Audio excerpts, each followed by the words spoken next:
First Corinthians 7:34. The unmarried woman or the maid is also anxious about the Lord's affairs, how to be consecrated, body and spirit. Once married, she is anxious about worldly affairs, how best is to satisfy her husband.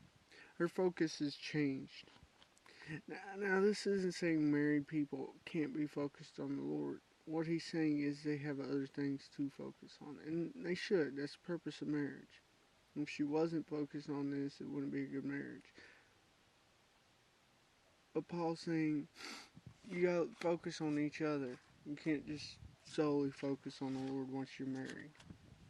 This is something they gotta think of. But also, not being married can be a distraction. That takes focus off the Lord. In which case, Paul says, well, then be married. Esther 7:8 through 10.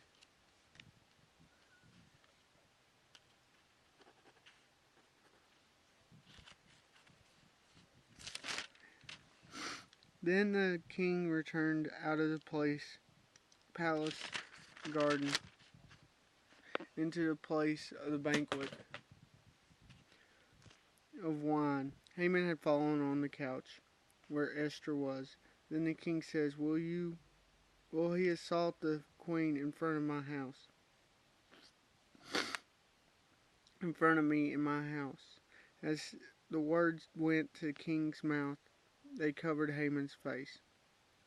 So what he's doing is begging the queen to save him. But it don't look like this because he's angry, he's upset, he's trying to plead, he's stressed. I mean, it looks to the king like he's trying to harm her. It's likely maybe that he would have. Because his life was on the line. He probably was going to do anything. And this really don't hurt his case here because he's going to die anyway.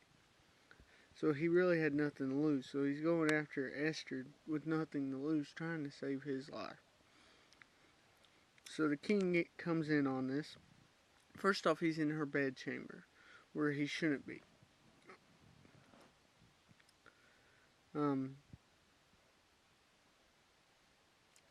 Then Harbon, one of the eunuchs who were with the king, said, Behold, the gallows 50 cubits high, which Haman had made for Mordecai, who spoke good for the king, is standing at Haman's house. Then the king said, Hang him on it.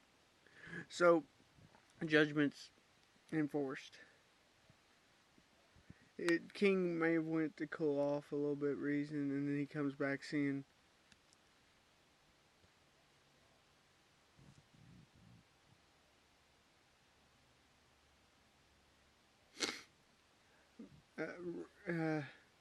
he sees this, and then just like, okay, I'm done with him. Now, if Haman would have acted more gracious, the king may have punished him in a different way. But God wanted it this way, so it stamped out the problem. Because regardless, Haman would still stand against the Jews. Eventually, God will stamp out Satan completely. And the cross was the first step. His return is the last. Then they hanged Haman on the gallows that he had prepared for Mordecai. Then was the king's wrath pacified. So the king calmed down. The king was okay. Haman was done. He was okay then.